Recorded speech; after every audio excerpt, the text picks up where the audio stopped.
A rise in migrants causing a humanitarian crisis at the southern border. Good evening and welcome to Faith Nation. I'm Jenna Browder.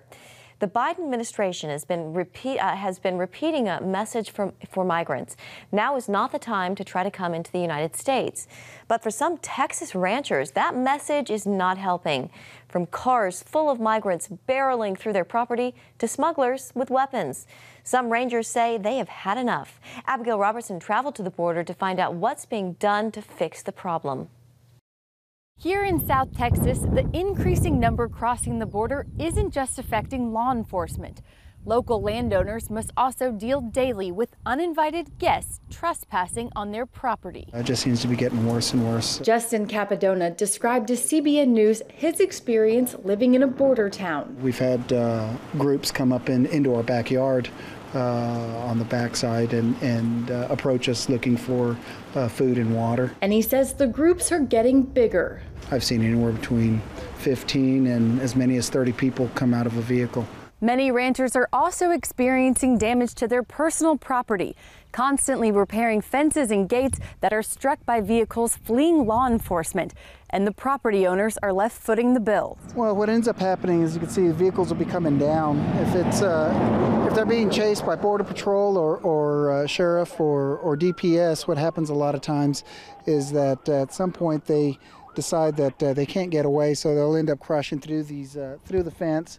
They usually take out a couple of posts here, bring the fence down, and then they'll get on a caliche road such as this, and they'll continue on, and then they'll go out into the ranch. A neighboring rancher who requested to remain anonymous tells CBN News the trespassing groups are getting more frequent and aggressive, armed with high-powered weapons. And on their property, they're finding everything from drugs to dead bodies. How do you fix it? I don't know. I think probably a combination of border wall and immigration policies.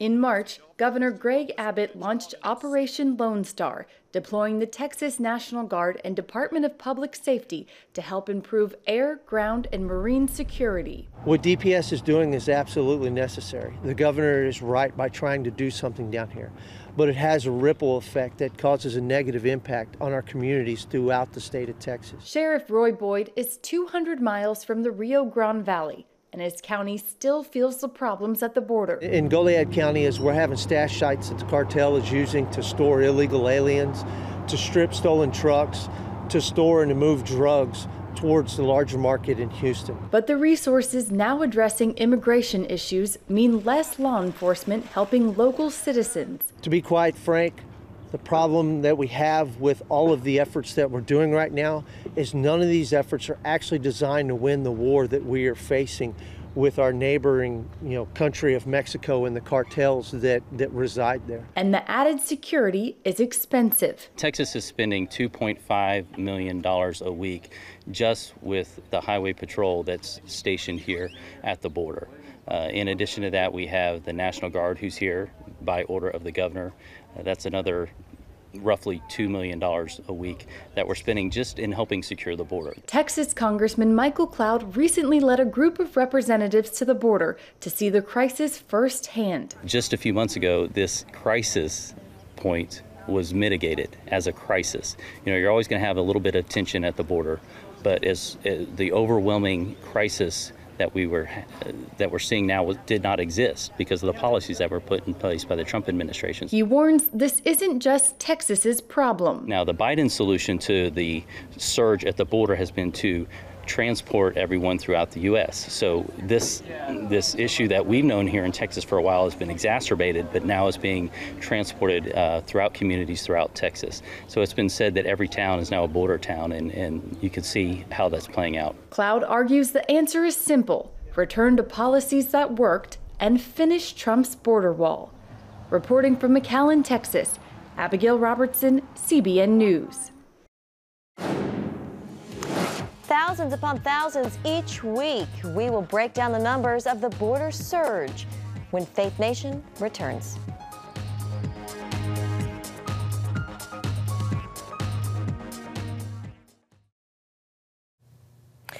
Every day, 6,000 illegal immigrants are flooding into the United States across the border, creating a hotbed of drug smuggling and human trafficking, a combination that puts women and little girls at the greatest risk.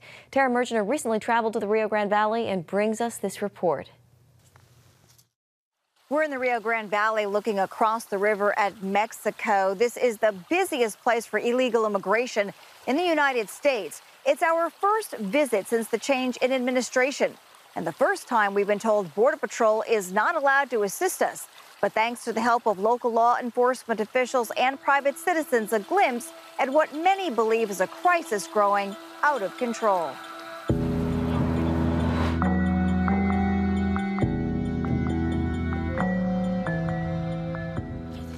Feet firmly on U.S. soil for the first time. A group of mostly Central American migrant mothers and children smiling on the homestretch. Like the 6,000 others per day reported to be going around official entries at Texas's southernmost point, they believe the journey is a success. What made you come to the United States now? Was there something you heard in your own country that made you decide this was a good time to come? He saw in the news there was a new president and he had more opportunity. Smugglers see more opportunity too as they navigate dangerous rip currents racing across the Rio Grande one after the other, hour after hour. Mexican authorities watch it happen from the water as U.S. border agents manage dozens, even hundreds at a time, while also trying to keep cameras away.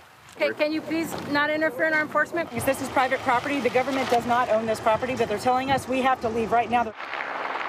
During the commotion on shore, scouts give the all clear for another crossing. The distance only about the length of a football field. This is the Mexican side of the border. In the sand, the footprints of thousands of migrants who've waited to cross into the U.S. with the help of a smuggler. It happens all day, every day. Fearing for her own safety, this resident asked we hide her identity. In the last couple months, how many rafts have you seen cross in the time you've been out here? If I had to give you an estimate, I would say at least 60, 70 per day. Hundreds of people. Most come from Central America, traveling weeks to get here. Nearly all claim to be fleeing violence and poverty. What will you do now that you're in the United States? Pues aprovechar la oportunidad que se nos ha brindado ante todo, ¿verdad? Along the way, many become victims of abuse and exploitation. Veníamos en un bus como ese y se subieron en Veracruz. Un agente de la PGR nos revisó y nos quitó todo lo que traíamos, dinero. Often at the hands of drug cartel members, they pay thousands of dollars to get them here. Especially we have women and little girls coming in thousands. And we all know that women and little girls have a 60 to 80% chance of getting raped. Not all who make the trip survive. Sometimes see dead bodies floating and stuff because they try to make it across, or they get snagged on the bottom, or whatever reason they don't make it. Still, many do, including the unaccompanied children crammed into this overflowing detention facility in Donna, Texas. Every facility we have along the southwest border is over capacity right now. Just yesterday, we had over 10,000 people in Border Patrol custody. That's much higher, especially under COVID constraints, than any facility should have. We saw makeshift facilities like this one under a bridge intended to go undetected by media and other observers. Migrants are then sent to area shelters and in a matter of hours, free to go. They're released so they can continue their legal proceedings here in the United States, somewhere where they're going. Only recently is the Border Patrol confirming the record numbers being released into the U.S. without court dates, as the system grows more overwhelmed by the day. In March alone, an estimated 171,000 plus entered the U.S. illegally, 5 times more than a year ago. By year's end, the number expected to reach more than 1 million. As soon as they get it to this side, they go ahead and flag down Border Patrol because they want to get caught, because they know they're going to get processed and then shipped out to wherever they're going to get shipped out. They're not going to get deported back to their country.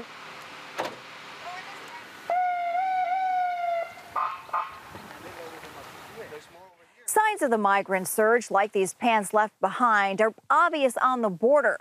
But experts say the problem is increasingly being felt across the nation in areas far from the Rio Grande Valley. In South Texas, I'm Tara Mergener, CBN News. A migrant illegally makes it across the border. Where do they go next? More exclusive reporting when Faith Nation returns.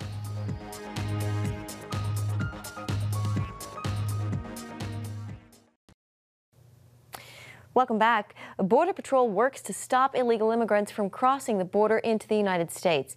But inevitably, some do make it past. So where do they go? Tara Mergener continues her reporting from Texas. Signs of the migrant surge, like these pans left behind, are obvious on the border. But experts say the problem is increasingly being felt across the nation in areas far from the Rio Grande Valley.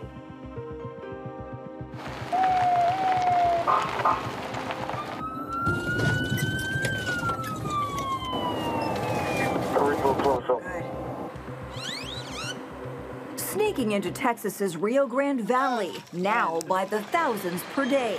Most traveling through multiple countries to get here in search of the American dream. Were you worried that once you got here, if they would let you in or not? Yes, I was worried, but God granted this opportunity.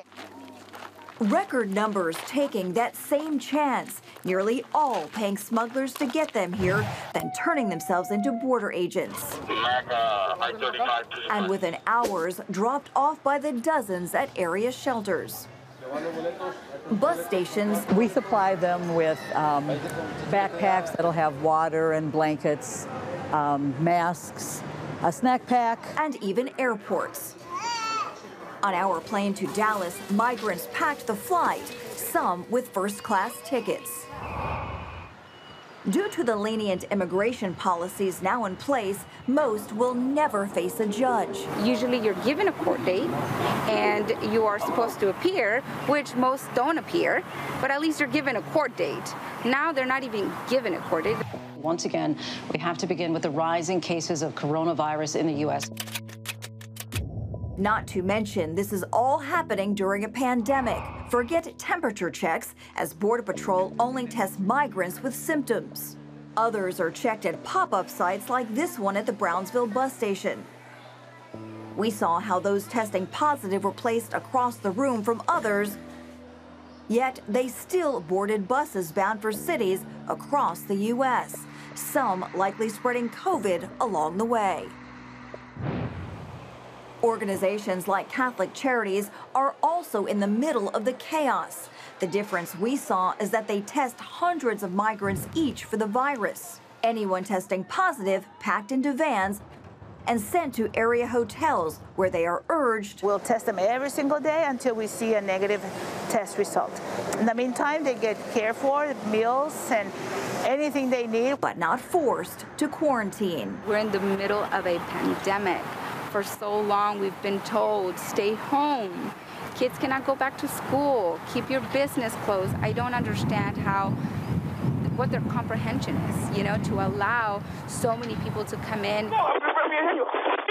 According to law enforcement, that large number is also due to smugglers who are cashing in to the tune of billions of dollars. Do you think that the increasing numbers coming over right now is going to create more opportunity for these smugglers? Yes, I firmly believe that it's going to increase the numbers of stash houses.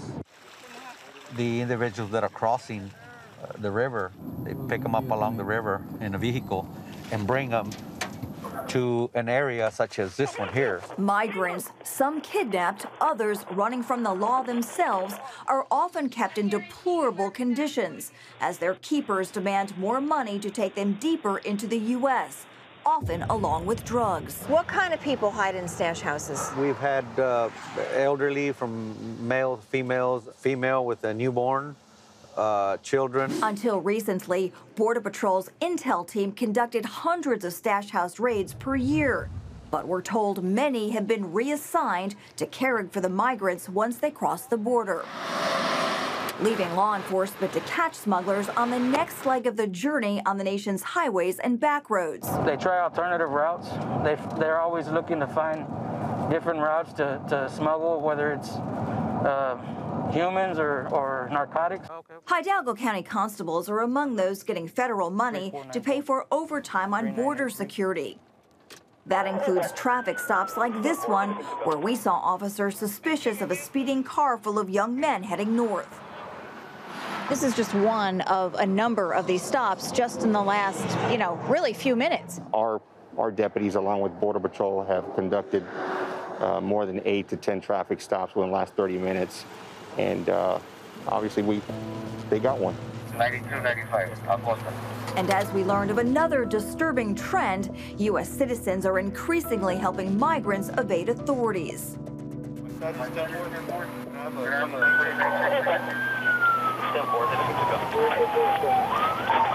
All of this leading to the same question: who and how many more migrants get away each day? In Hidalgo County, Tara Mergener, CBN News. The jungles of Colombia, the hotbed of drug smuggling and human trafficking. But exactly how are drug cartels pumping narcotics from there into the U.S.? We'll show you next. Record amounts of cocaine are being pumped into the U.S. on the backs of immigrants flooding the border. A highway of human trafficking is winding through Colombia's treacherous Darien Gap, all benefiting drug cartels. CBN's Chuck Holton braved the jungle to bring us this first-hand look at the untold human suffering. Every day, boats arrive here in the tiny Colombian border town of Capurganá. But these aren't tourists. They're migrants from all across the globe. Most of them are from Africa, Pakistan, India, and Haiti, and some Cubans. It's a humanitarian crisis. What should be an out-of-the-way fishing village has become the last off-ramp on a human trafficking highway that plunges right through the forbidding Darien Gap. These migrants aren't customers, they're products. And their desire to make it to the U.S. means big profits for the smugglers who send them into the jungle. I don't like to talk too loudly around here, but basically that's what they do. They pay the young kids here to be the mules. They take them over the mountains or through the, to the San Blas. But there's another commodity here that's even more profitable: cocaine.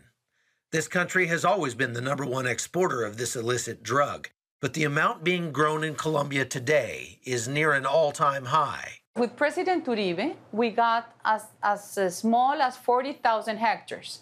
With President Santos, who sold to the world that he was the peace maker, we get into 300,000 hectares. Eradication efforts haven't been as effective in recent years due to concerns about the health risks of spraying coca fields from the air. So Colombia has had to resort to methods which are less effective and much more dangerous. We have 16 soldiers, policemen, and eradicators killed by mines because the guerrilla put mines everywhere around. So I wanted to try and track this group of migrants we watched go into the Darien Gap on the Colombian side when they came out the other end. So I took a quick flight to Panama, and now I'm driving down to the Darien Gap on this side to try to meet them. And I think I figured out how these drug runners are taking advantage of the flow of migrants to move their product north. What they do is get local Colombian guys to put on backpacks full of cocaine, and then they salt them in with the migrants. That's because the migrants are getting preferential treatment from immigration officials at the border. See, the border's actually closed, but Colombian immigration officials told me they're being instructed to look the other way when the migrants come through. And so in that way, these guys can get their drugs north without being stopped at the border. I made it to the camp where the migrants were being kept, but wasn't allowed to enter because of COVID restrictions. I did manage to get through on the phone to a 16-year-old Haitian migrant named Madesi. Many people died. One woman drowned and 2 other men lost their wives. Many people died. In all, 12 of the 70 or so migrants we witnessed at the start of their journey did not survive, including this 10-month-old baby who succumbed to dysentery. In addition, Madesi told me the entire group was robbed at gunpoint and at least a dozen women were raped by cartel members. But the migrants keep coming. Locals say the number is up fourfold in the last 2 months. The flow of cocaine is keeping pace as well. Panama seized more than 1.5 tons a week for the past year. But while the cartels have to evade authorities to move their drugs, the flow of people is much easier, because the migrants get support from local governments as they transit Central America. Victor Avila is a former ICE agent. The cartels have taken over. We used to have the human traffickers and the human smugglers and the drug traffickers. That no longer exists. It's now all the cartels. You will encounter the cartels. You will have to pay the piso, the plaza, the quota to them, whether you're going to turn yourself in or not. These people are paying $3,500, $4,000 a head to even turn themselves in to seek asylum. So whether it's Haitians or heroin, Cubans or cocaine, the narcos are getting rich either way. From Panama, I'm Chuck Holton for CBN News. And thanks for joining us for this Faith Nation special on the situation at the border. Have a great night.